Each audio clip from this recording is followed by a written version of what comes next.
Hi and welcome to this live currency strength indicator table video with me, John, on this Friday the 3rd of February.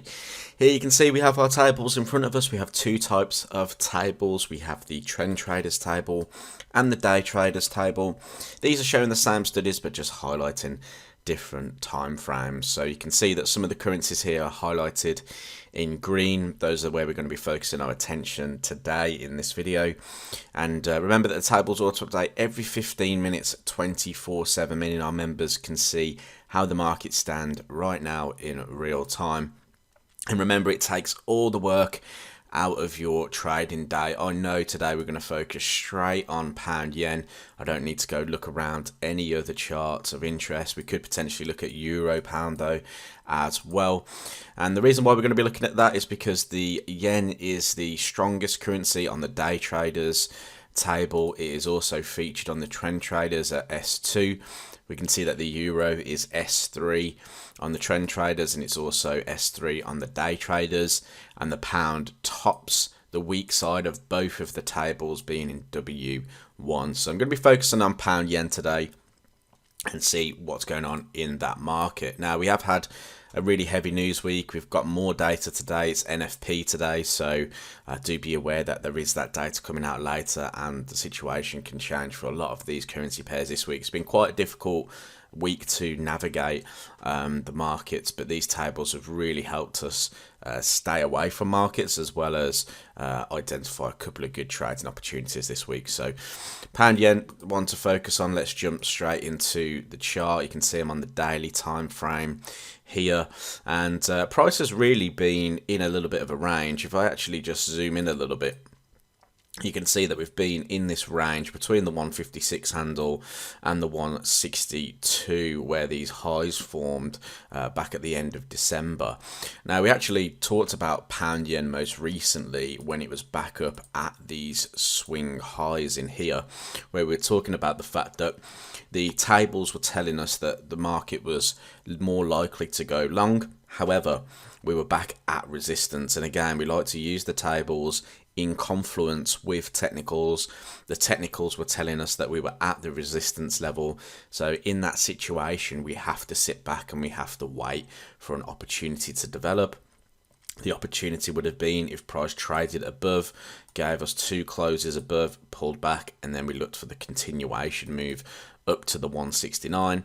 It didn't happen, so we had to sit on our hands and wait.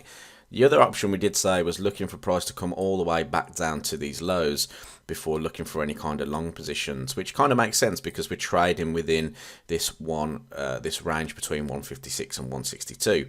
So the tables are telling us to look for some downside. We haven't quite reached the bottom of the range yet, so that means to me that we could see maybe a little bit more downside into this level of interest.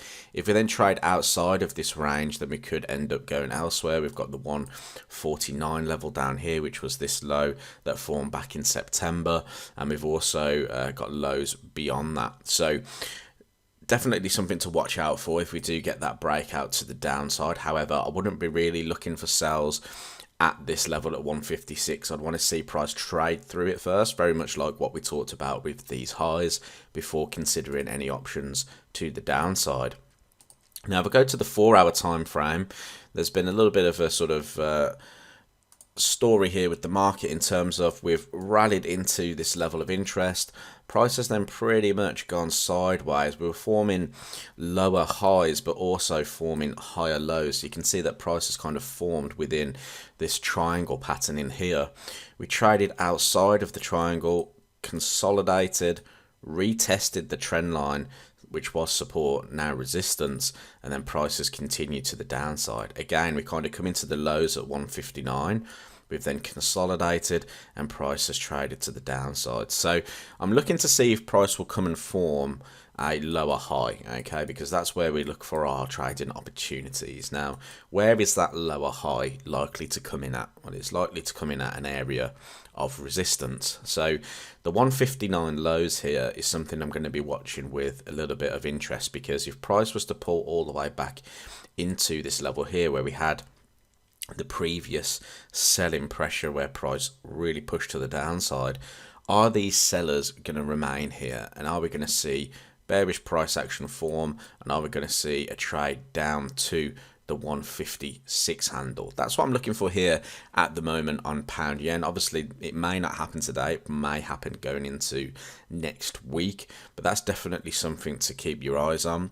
If you want to be looking for a lower time frame opportunity, I'd be looking for price to pull back, like I said, to the 159 handle. If we go down to a 15-minute time frame, you can actually see price is starting to trade into new highs now. So I would avoid going short right now because the makeup of the trend is changing. Okay, we're changing from the market making lower lows into a market making higher highs. So that's something you want to consider as well. So I'd be expecting maybe a continuation of this move up to the 159. When price gets to the 159, I want to see if price starts to make lower lows and lower highs on this time frame.